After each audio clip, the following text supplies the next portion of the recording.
এখন বাজে রাত 1টা। রাত 1টার সময় আমি খাচ্ছি চা।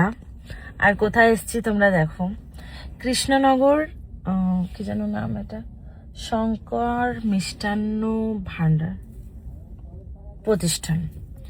শঙ্কর মিষ্টান্ন প্রতিষ্ঠান, এটা একটা ফেমাস জায়গা, মানে যেখানে ধরো তোমার ট্রাভেলিং হয় যেসব জায়গাগুলোতে। দেখো প্রচুর বাস গাড়ি দাঁড়ানো আছে, দেখতে পাচ্ছ। অনেক বাস আছে, যারা ট্রাভেল করে তারা এই জায়গায় এসে চা পানি খায়। তো মানে এই জায়গাটা খুব ভালো জায়গা একটা, মানে সব সময় লোকজন।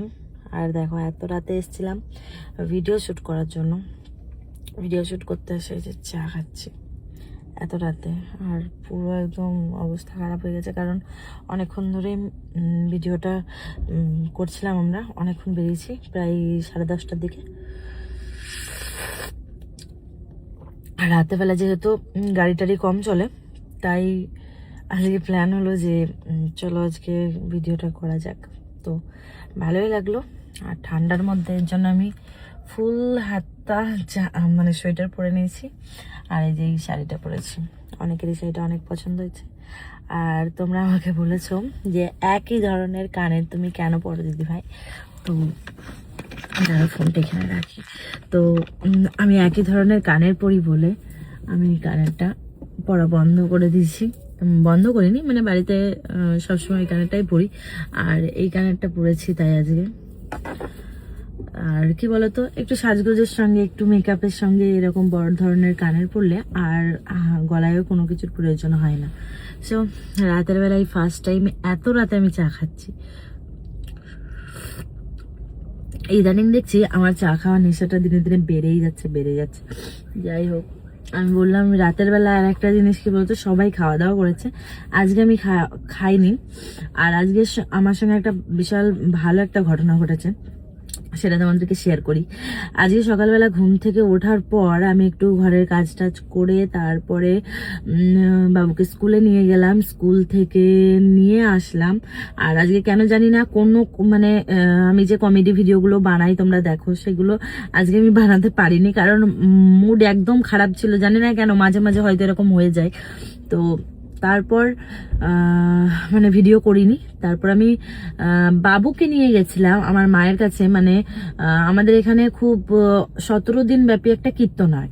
তো ওই কীর্তনে বেথরহরি বাজারের মধ্যে ওই কীর্তনটার ওখানে আমার মা গেছে দাদার ছেলেকে নিয়ে, মানে আমার দাদা বৌদির ছেলেকে নিয়ে। তো সেখানে গিয়ে আমার ছেলে যাবে বলে বায়না করেছে, আমি ওকে দিতে গেছি। তো যাওয়ার পর ওখানে আমার কোনোভাবেই প্রসাদ খাওয়ার ইচ্ছে ছিল না। মানে আমার ওই ভিড়ভাড়টার মধ্যে খুব একটা পছন্দ হয় না যাওয়া আসা। তো ওখানে যাওয়ার পর একটা ঘটনা ঘটেছে, মানে আমি ভেবেছি জাস্ট ওকে দেবো আর আমি বেরিয়ে চলে আসবো। মানে গেছি, যাওয়ার পর আমি জানি না কেন ওখানে আমি পুরো আটকে গেছি। মানে ওখানে যে কীর্তনটা হচ্ছে, মানে আমার মনে হচ্ছে আমার টানছে। আমার এমনি কীর্তন টীর্তন একটু ভালো লাগে, কিন্তু আজকে মাথাটাও খুব যন্ত্রণা করছে, আর বললাম না যে ভালো লাগছিল না। তো ওখানে গিয়ে কীর্তনটা শেষের মুহূর্তে ছিল, হয়তো 2-3 মিনিট। এত ভালো লাগলো শুনতে। শোনার পর মানে মাইকে একবার অ্যানাউন্স করেছে যে এখন প্রসাদ দেবে, আপনারা যে যা জায়গায় বসে পড়ুন। আমি একটা বারের জন্য একটা অন্য কথা না ভেবে আমি বসে গেলাম। মানে বলে না যে ভগবানের প্রসাদ খেলে ভগবান না টানলে সেখানে যাওয়া যায় না। তো আমার অবস্থাও তাই হয়েছে। আর এত ভিড়ের মধ্যে আমি ভিডিও করতে পারিনি, আর ভিডিও আপলোডও করতে পারিনি।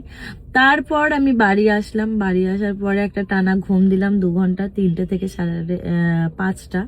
তো তারপর উঠে আমি ফিজিওথেরাপিতে গেছি আমার হাতের প্রবলেমের জন্য। সবাই জানো আমার হাতের প্রবলেম চলছে। তো ফাইনালি এই 12 দিন হবে আমি ফিজিওথেরাপি করাচ্ছি। তো অনেকটা রিল্যাক্স আছি আমি। তো ফিজিওথেরাপি করে বাড়ি আসলাম হয়তো 8টার সময়। বাড়ি এসে তারপরে আমার বাপের বাড়ি গেলাম। ওখানে আমার দাদা বৌদি এসেছিল, তো খাবার দাবার এনেছিল, তো তাই খেতে গেছিলাম।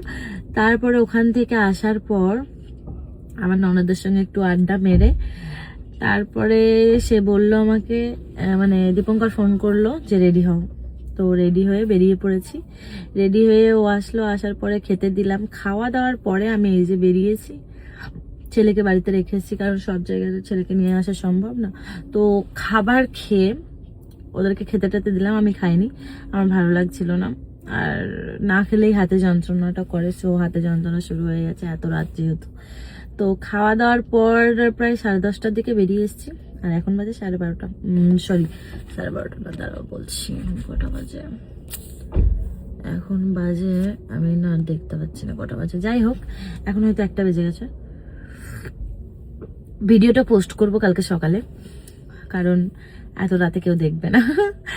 যাই হোক, তোমরা সবাই ভালো দেখো, আর কে কে এই জায়গায় এসেছো অবশ্যই কমেন্টে জানিও। Love you all.